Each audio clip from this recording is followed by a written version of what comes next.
This is going to be my last video. I've said everything I need to say and what happened during my encounter with Brian. I just want to make one last video with everything in it because I know people are going out there to help search for her. So I just want all the maps and the facts and in one place. Okay, this is the text I sent my mom when we dropped him off. This just has like the date in it and the timestamp. So we dropped him off at 6:09. But as you can see, we picked him up at 5:54. This is off my mom's because my texts don't go back this far. And then, you know, it says we dropped him off at 6:09. So this is where we picked him up. We picked him up in Coulter Bay and we dropped him off by this dam. He was hitchhiking. There was no van. Gabby was not with him. It was just him. So this is what the dam looked like. We dropped him off at the turnout because this is going south if you're going like this. He then said, I'm gonna get out and I'm gonna hitchhike, find a different ride. He said he was gonna go across to the parking lot over here, which was filled with a bunch of people. Again, this is on August 29th at 6:09.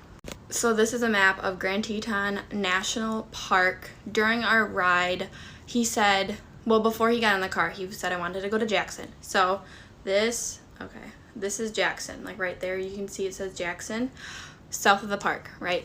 Jackson Hole is commonly referred to as well. So I said, you know what? We're going to Jackson. Hop in. You know, he was very nice.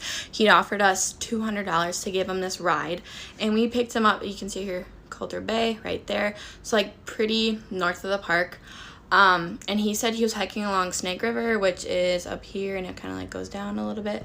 And he said he was gone for multiple days, and he had left his fiance, never called her by her name, back at their campsite, which he said they camped in a dispersed campsite, so it's not a regulated campsite.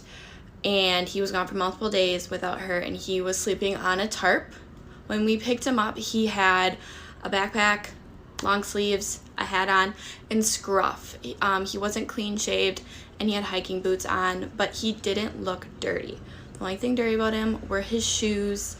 And he was very nice during the trip, you know, very calm. We were making small talk. He was agitated when I said Jackson Hole, okay?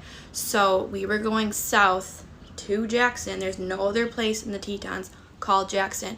Why he became agitated, I don't know.